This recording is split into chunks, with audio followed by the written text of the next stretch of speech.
ലഹരിക്കടിമയായതുപോലെ ഭ്രാന്തമായ ആവേശം, ഒരാളെ കൊല്ലുക എന്ന മാനസികാവസ്ഥ മാത്രം. ജാഗ്രത പാലിക്കുക. നിങ്ങൾക്ക് നാണമുണ്ടോ എന്തൊക്കെ കാണിക്കുന്നത്? ഇതെല്ലാം നാട്ടിൽ നടക്കുന്ന പരിപാടിയാണ്. ഗെയിമിനെ പറ്റി യാതൊരു ഐഡിയ ഇല്ലാത്ത കുറച്ച് ആൾക്കാർ വന്നിട്ട് കുറച്ച് മണ്ടത്തരങ്ങൾ പറത്തിയങ്ങ് വിടും. ജാഗ്രത പാലിക്കുക. ഇവരുടെ മെയിൻ പരിപാടിയാണ് കുറച്ച് സിമ്പതി ലെജിറ്റിമസി ഒക്കെ തോന്നാൻ വേണ്ടിയിട്ട് കുട്ടികൾ വയലൻസിന് അടിമയാവുന്നു എന്ന് പറഞ്ഞെങ്കിൽ തുടങ്ങും. എനിക്ക് ഇപ്പോൾ ഒരാളെ കൊല്ലണം, എന്തൊക്കെയാണോ ഈ പറയുന്നത്? ആ ആളിനെ കൊന്നിട്ട് വിജയം നേടണം.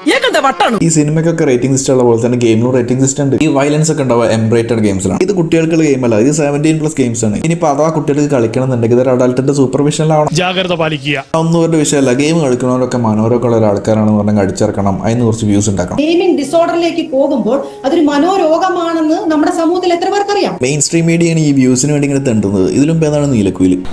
ആരാധകരെ കണ്ട ഈ ബാറ്റർ റോയൽ ഗെയിംസിന്റെ മെയിൻ എയിം എന്ന് വെച്ചാൽ നമ്മുടെ എനിമീനെ കൊല്ലുക, അല്ല ഒപ്പണനെ കൊല്ലുക. എന്നാൽ അതിന് ബാറ്റർ റോയൽ ഗെയിംസ് ഒക്കെ ഓൺ ആക്കിയിട്ട് നമുക്ക് വട്ടത്തിലിരുന്ന് പ്രാർത്ഥിക്കാം. ജാഗ്രത പാലിക്കുക.